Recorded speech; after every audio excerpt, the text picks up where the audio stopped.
Muy buenas tardes para todos, para todas. Un placer estar en este seminario, encuentro. Muchas gracias por la invitación.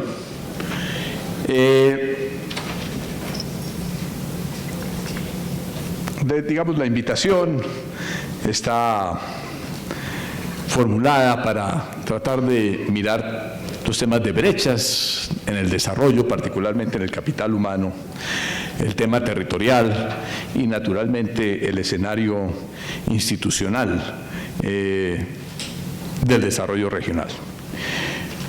Los temas que quiero compartir con ustedes esta tarde, pues en primer lugar una mínima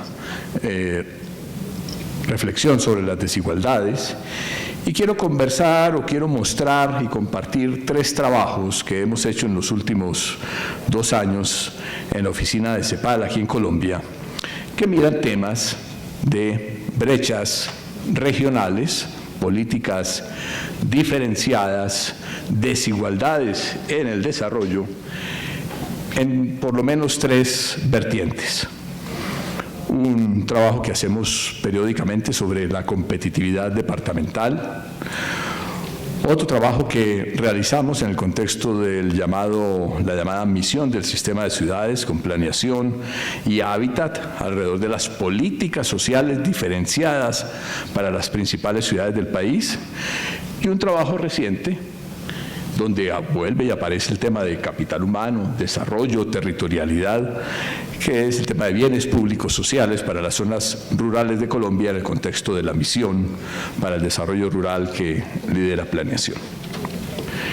Desde siempre en las políticas públicas, económicas y también en las sociales, la desigualdad es un centro, digamos, del debate, de las inquietudes, de las propuestas. Son muchísimos los indicadores, los síntomas, las expresiones, los objetivos de análisis alrededor de esas desigualdades. En la tradición económica, pues son bien reconocidas la desigualdad por ingresos en la población y la formulación alrededor de los coeficientes de Gini, entre el más conocido, pero también muchos otros o algunos otros indicadores de desigualdades por ingresos. Una preocupación grande por la desigualdad en función de los ingresos de las personas. Las desigualdades territoriales también las expresamos con altísima frecuencia en términos del producto per cápita, del PIB per cápita o el PNB per cápita. Entonces se hacen medidas de brechas, de diferencias, de ritmos, en fin, entre distintas unidades. Aquí, por ejemplo, pues tenemos una muestra ahí con países de América Latina, pero más que el dato mismo es, digamos, la búsqueda, digamos, en dónde nos fijamos para esa elaboración de políticas. También en términos de pobreza ha sido en los últimos 30 años, digamos, una de las variables centrales para mirar temas de desigualdades, y en el caso de la pobreza, además de la desigualdad, digamos, niveles básicos de calidad de vida. Muchos otros exámenes alrededor de la desigualdad y la desigualdad en su expresión territorial son ampliamente conocidos. Todos los que ahora hacemos alrededor de los derechos sociales y que digamos, recientemente sintetizamos en el índice de pobreza multidimensional.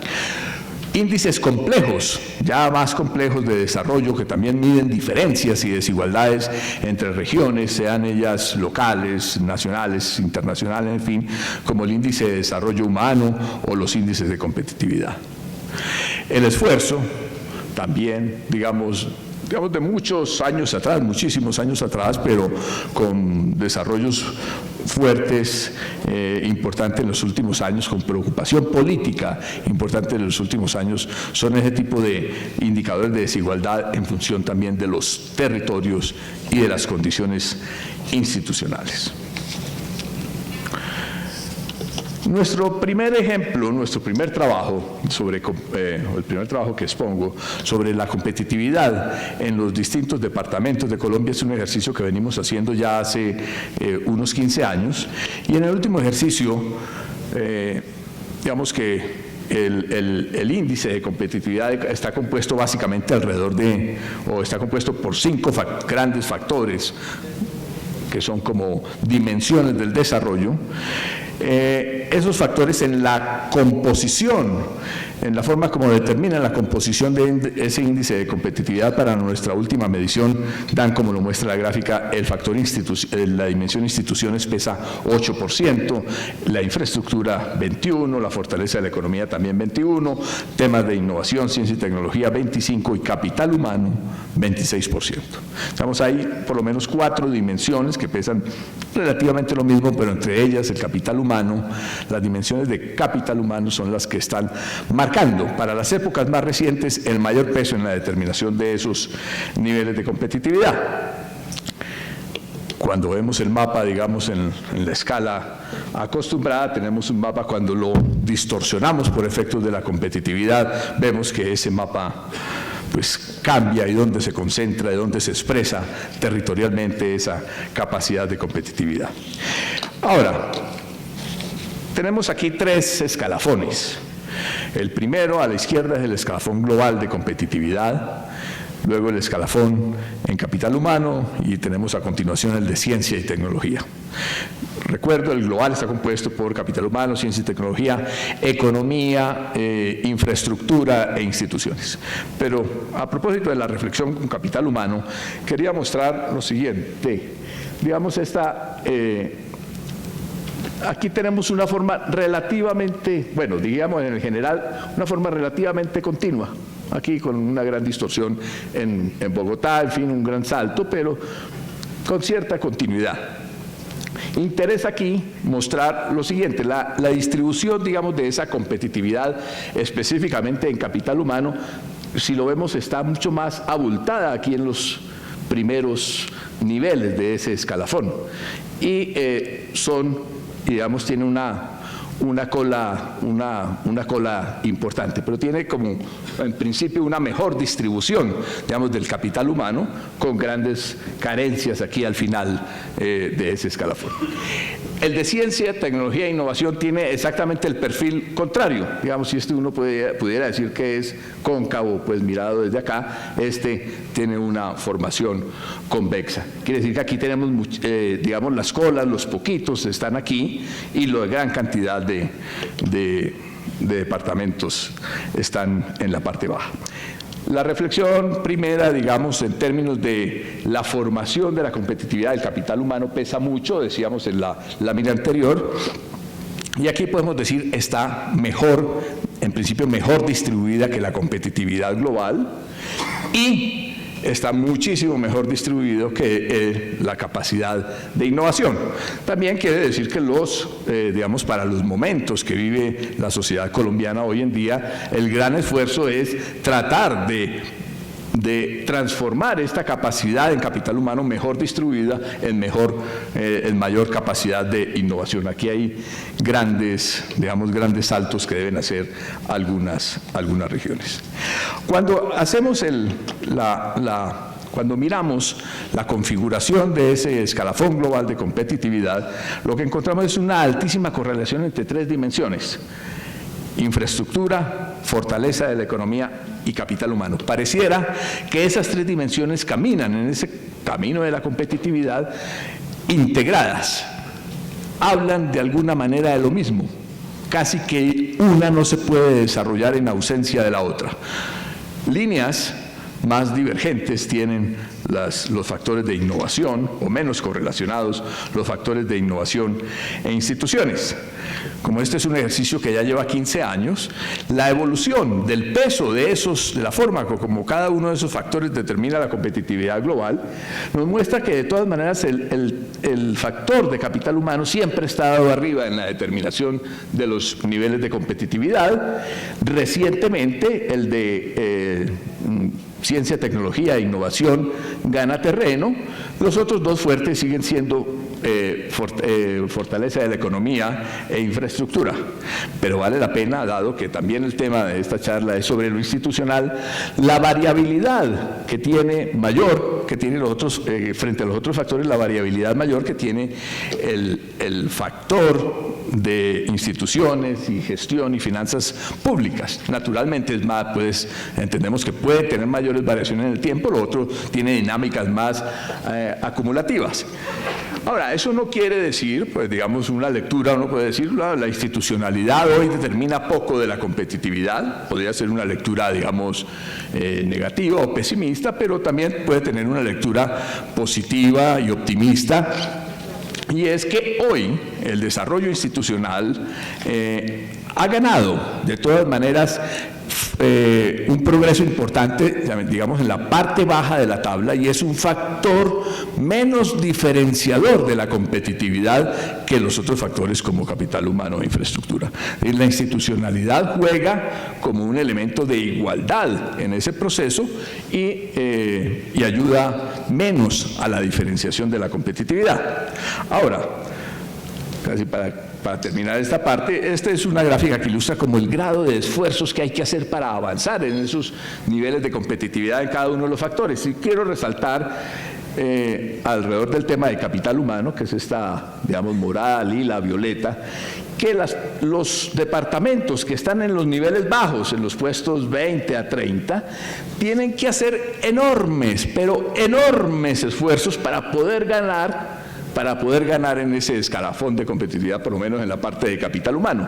Cuando ya están en esta, digamos, en esta fase, en estos primeros, la primera mitad de la tabla en competitividad, ganancias relativamente menores les permitirían generar digamos, ganancias en la posición de competitividad. Quiero resaltar entonces, como es importante no solamente saber lo que pasa, sino con los instrumentos que tenemos de institucionalidad y de financiación, qué podemos hacer, que si esperamos que los departamentos que están en la cola de la tabla tengan progresos importantes en capital humano, debemos hacer grandes transformaciones en las reglas y en la actuación para que logren niveles competitivos. Con las actuales va a ser muy difícil para ellos llegar a niveles, digamos, similares de competitividad. Nuestro escalafón tiene, lo ven, digamos, como sectores del desarrollo, infraestructura, capital humano, en fin. Hay muchos otros ejercicios de escalafones que ven algo que podríamos llamar políticas transversales, elementos de eficiencia, de innovación, de bienestar. Hicimos unos ejercicios también para tratar de explorar esa dimensión, y nos dieron ordenamientos muy similares, pero nos apareció una idea que es importante, que quiero aquí resaltar. El ordenamiento, que es el mismo, digamos, con algunos cambios marginales en puestos, lo que nos muestra es un gran conjunto de departamentos que están, digamos, en un nivel básico o mínimo, que para los colombianos pues no será fácil identificar lo que significan: Amazonas, Chocó, Guainía, Guaviare, Putumayo y Vaupés. Estos departamentos van mejorando en temas de economía, en temas de calidad y en temas de bienestar, hasta agruparse en un, digamos, en un grupo, central, donde podríamos decir están en un nivel de razonable bienestar. Entonces tenemos un grupo de departamentos que van en un camino, pero aquí no es productividad, sino un camino de desarrollo hacia el bienestar, y tenemos otro grupo de departamentos que incrementan su bienestar, cambian elementos de calidad para avanzar hacia temas de desarrollo económico. Estos departamentos, digamos, están en un camino de un bienestar hacia la productividad. Es decir, hay para esos grupos agendas diferentes, y por eso cuando pensamos en el desarrollo de esos departamentos, las necesidades que tienen en su inversión, en su competitividad, en su capital humano, quizás sus agendas son diferentes, pero quizás también necesitamos adaptar para ellos otra institucionalidad, digamos, institucionalidades que les permitan jugar en ese camino de unos que caminan hacia el bienestar y otros que caminan hacia la productividad. El siguiente ejercicio que hicimos, o el otro ejercicio, porque no hay siguiente en el sentido de continuidad en el tiempo, las políticas diferenciadas por ciudades, políticas sociales diferenciadas por ciudades. Luego de un ejercicio de clasificación, de agrupación de ciudades, de mirar elementos económicos, demográficos, institucionales y, digamos, laborales, llegamos a esta agrupación, para tener, digamos, diferenciaciones que no fueran, estábamos estudiando 23 ciudades, que no fueran 23 diferenciaciones, pero que nos hablaran, digamos, de algunos procesos con relativa homogeneidad para ellos. Encontramos un conjunto de ciudades que llamamos mayores. Bueno, y lo otro era avanzar más allá de la idea de una clasificación de ciudades que tuviera simplemente en cuenta el tamaño de la ciudad. Un grupo de ciudades mayores que tienen un proceso de envejecimiento mayor, pero también una capacidad institucional mayor, menores problemas de pobreza y también cantidad de poblaciones relevantes. Bogotá, Tunja, Bucaramanga, Medellín, Pereira y Manizales. Unas ciudades maduras que comparten unos elementos con las mayores, pero que no son tan desarrolladas socialmente como las primeras y tienen unas características especiales. Cali y Armenia, unas ciudades adultas ya tienen un proceso de envejecimiento importante, pero no tienen la consolidación social e institucional de las primeras. Unas ciudades jóvenes, que en general son ciudades grandes, pero donde la transición demográfica todavía no es tan avanzada como la de las primeras ciudades, Barranquilla, Cartagena, Cúcuta y Villavicencio. Unas ciudades adolescentes en muchos sentidos, en el sentido de la composición de su población, en el avance institucional y social, son las ciudades, digamos, el resto de ciudades de la costa, más Florencia, y unas ciudades embrionarias, Quibdó y Riohacha. Algunas consideraciones interesantes. En el transcurso de los próximos 20 años, estas ciudades tienen una evolución demográfica importantemente diferente. Hay en general un proceso de, digamos, en todas se reduce la tasa de dependencia demográfica. Esto es una expresión importante del bono demográfico, con una reducción de la dependencia de los menores de 15 años y un aumento importante, aunque altamente diferenciado, de la población mayor de 60 años. Las grandes diferencias en materia educativa están en la cobertura de la educación superior, y veamos aquí los rangos de diferencia son relativamente importantes en los jóvenes que no trabajan ni estudian, y aquí en un fenómeno que, bueno, no vamos a mirar en el detalle, donde está absolutamente invertida la forma como está cubierta la población en salud a través del régimen subsidiado o contributivo, y que obedece más a los problemas de formalidad. En materia, por ejemplo, de empleo, que es una dimensión más compleja de elaborar y de trabajar, tenemos una diferencia importante en la presión demográfica, en el crecimiento de la población en edad de trabajar en los próximos 20 años, con unas diferencias importantes en las configuraciones de los mercados de trabajo y en la tasa de participación. Como vemos aquí, la tasa de desempleo no presenta tantas diferencias y parece mantener a través de las ciudades una estructura importante de mayor desempleo juvenil y femenino. Y finalmente, para propósitos de la diferenciación entre esos grupos de ciudades, de uno de los variables, tal vez para nuestro gusto la más robusta, no la única, pero la más robusta de los indicadores de desarrollo institucional, que es el índice de desempeño fiscal que hace el Departamento Nacional de Planeación, con una interesante sorpresa, y es que las ciudades jóvenes y grandes están mejor ranqueadas que las ciudades maduras, Cali y Armenia, y las ciudades adultas, Ibagué, Popayán, Pasto, y se me olvidó una, y Neiva. Esto nos da, en una rápida tabla, lo voy a guiar aquí solamente por un par de 2 o 3 líneas, que las políticas sociales para las cuales hay en Colombia una amplia reglamentación a través de de los ordenamientos sectoriales y del ordenamiento financiero del Sistema General de Participaciones, naturalmente ve uno perfiles distintos. En el tema demográfico y de cuidado, pues un esfuerzo grande aquí en infancia, que va creciendo a través de programas de juventud, hasta ciudades que necesitan iniciar programas de adultos, y otras que ya tienen la inminencia del desarrollo de los programas de cuidado, particularmente con las personas de mayor edad. En educación, desde ciudades que todavía necesitan un esfuerzo importante en educación media y alguno superior, hasta las ciudades mayores que ya empiezan a necesitar un esfuerzo más importante en diferenciaciones en temas de calidad. En pobreza multidimensional también, y en pobreza económica, los temas laborales, digamos,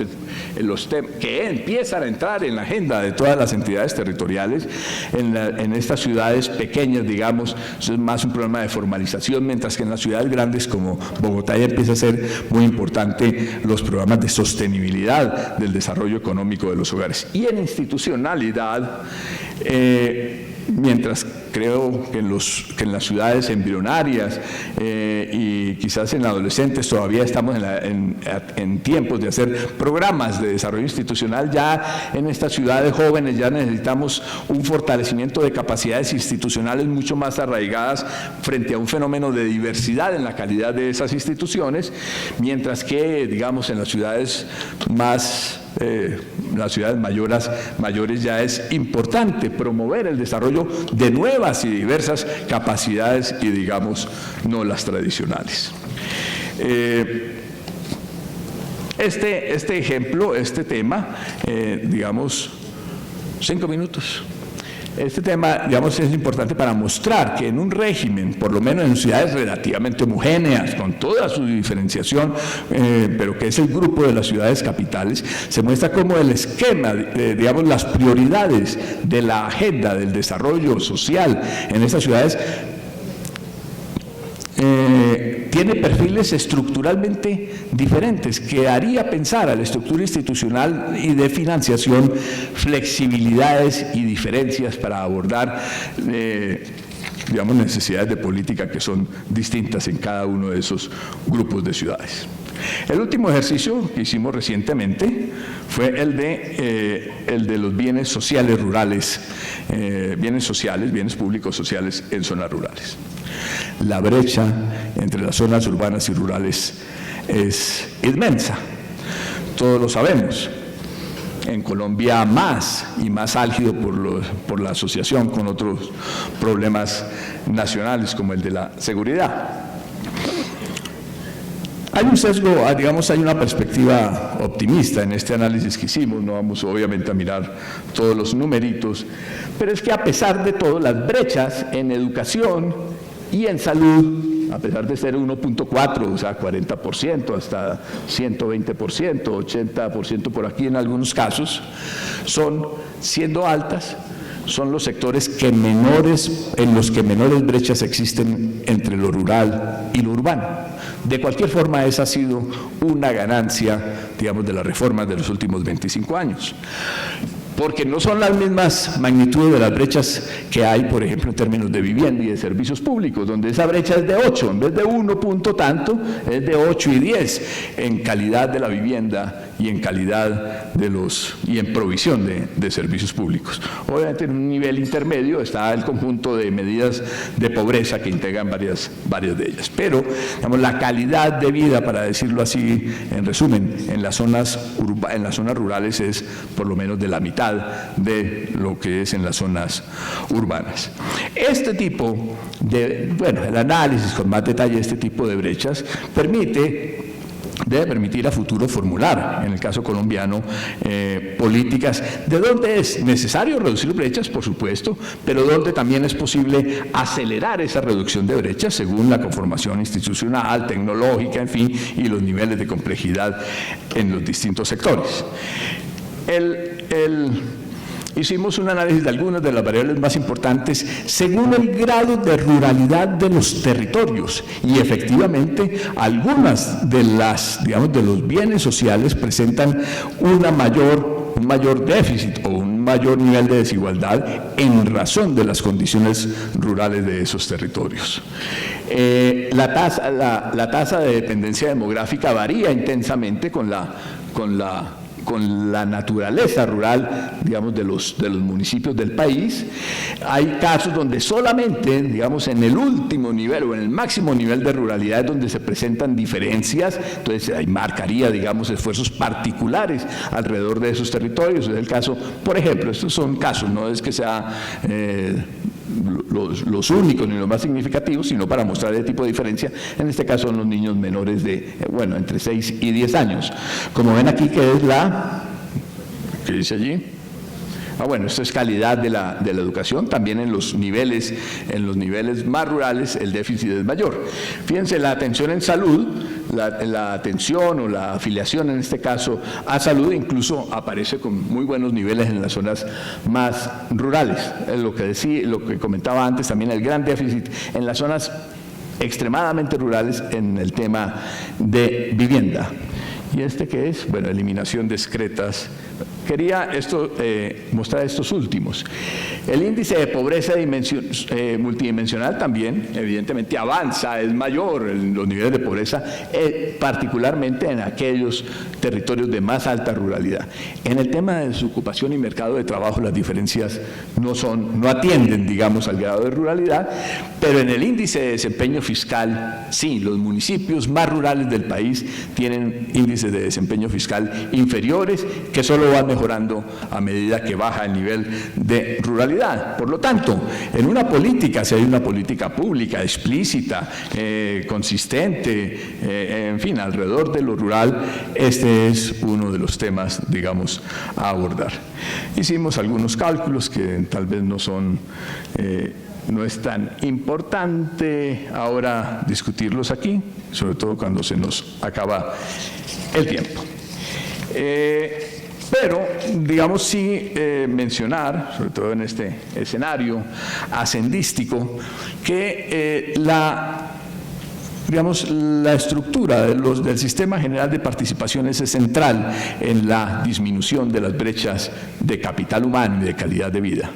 En un análisis que hicimos, encontrábamos que según aquellas características de ruralidad con las cuales hicimos las clasificaciones que presenté antes, la asignación territorial del sistema general de participaciones hoy es bastante progresivo, pudiera ser más, pudiera ser menos, pero es bastante progresivo en términos de los niveles de pobreza y en términos de la ruralidad. Sería posible hacerlo aún más redistributivo en esos términos, pero nuestro análisis llega más a la conclusión de que la forma como mejor pueden aprovechar esas regiones de mayor ruralidad su esfuerzo, digamos, o la realidad de recibir más recursos, no es haciendo aún más pesados los factores que distribuyen a favor de la realidad, de la ruralidad o la pobreza, sino permitiéndoles mayor flexibilidad en el gasto, mayor acomodación de los recursos a sus distintas prioridades, con la seguridad que además quienes están en los niveles más bajos pues tienen unas necesidades de inversión, diría yo, relativamente evidentes. Si hubiera una política consistente en este sentido, habría que hacer unos cambios institucionales también importantes. Pasar de focalizaciones individuales a unas focalizaciones combinadas entre lo territorial y lo poblacional, que necesita a nivel central de un sistema de información que permita cruces para los distintos tipos de inversiones, gastos, asignaciones, subsidios, programas que hace el gobierno en sus diferentes sectores. Naturalmente hay que hacer un esfuerzo renovado de acercar la oferta de servicios públicos a esa población rural, que programas como el conocido programa Unidos, que busca detectar la falta de logros en la población más pobre, se vuelva también una capacidad inteligente que permita que se procese información para alertas tempranas y para generar la información al sistema de oferta pública y no solamente para, que es muy importante también, el acompañamiento a las familias. Se discute hoy en Colombia en forma importante la adecuación, se llama un enfoque territorial para esos procesos de descentralización, sobre el cual haré un comentario adicional, y creo que en el nuevo escenario es importante un programa muy importante de TICs, de tecnologías de información y comunicación. De pronto no solo de los sectores sociales, generalizados donde los sectores sociales puedan incorporarse, porque gran parte de los problemas rurales es el acercamiento, que si bien no lo podemos hacer rápidamente en términos de carreteras y desplazamientos, sí lo podemos hacer en términos de conectividad. Se podrían requerir, debo decirle pues también a los colegas de otros países, que este tema rural en Colombia hoy también, digamos, tiene una importancia doble, reforzada en el escenario de conversaciones de paz. En este escenario se requeriría también unos desarrollos institucionales novedosos, algunos permanentes, otros temporales, alrededor de excepcionalidades, procesos de contratación y selección. Muy importante, creo yo, certezas en la asignación de recursos a través del tiempo para impedir, digamos, los free riders, los abusos, las intenciones de corto plazo, la inseguridad que hace que se distribuyan los recursos entre todos los sectores sin mucho impacto. Entonces, cuando hay certeza de que se cuentan con esos recursos en el mediano plazo, quizá se puedan disminuir los incentivos de corrupción. Se pueden hacer gradaciones o graduaciones, más en el sentido de grados, para manejar esas flexibilidades, pero atendiendo a un comentario que hizo alguna vez un colega brasilero en un seminario, decía, ustedes, sector público, pueden tener el nivel de clasificaciones, de tipologías, de grados, las que quieran, ¿cierto? Y nosotros, los economistas y analistas, somos expertos en inventar múltiples clasificaciones. Tengan tantas clasificaciones como pueden manejar, no como quieren tener, sino como las que pueden manejar. En el territorio hoy llegan, espero demorarme 3 minutos. En el territorio hoy llegan las acciones públicas, unas en funciones de los individuos, ¿cierto? De los subsidios para los mayores, para los discapacitados, para los jóvenes, para las mujeres, para la seguridad social, para la salud, para la educación, si usted es de 5 años, si es hombre, mujer, de tal edad, ahí llegan unas acciones públicas enfocadas a partir de los individuos. Llegan otras enfocadas en razón de las familias, como los programas en Familias en Acción, la vivienda en general también es una asignación familiar. Llegan otras en función de comunidad y de ubicación en el territorio, como los servicios públicos, los programas étnicos, los programas medioambientales. Todos llegamos en nuestra forma, con nuestro interés, con nuestro objetivo, claro, sin tratar de incomodar al otro, pero al territorio le llega todo eso en un enorme desorden. Ustedes se imaginan cada territorio cómo le están llegando unas por individuos, otras por familias, otras por entidades, otras por comunidades, y esa coordinación que eventualmente logra alguna sinergia a niveles nacionales en el nivel de los territorios en general tiende a ser caótica.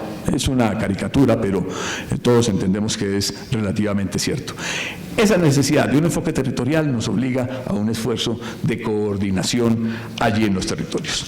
Cierro con unas consideraciones finales, de acuerdo a cómo uno haga su enfoque, su estudio, diferentes, estos u otros que nos pudieran presentar.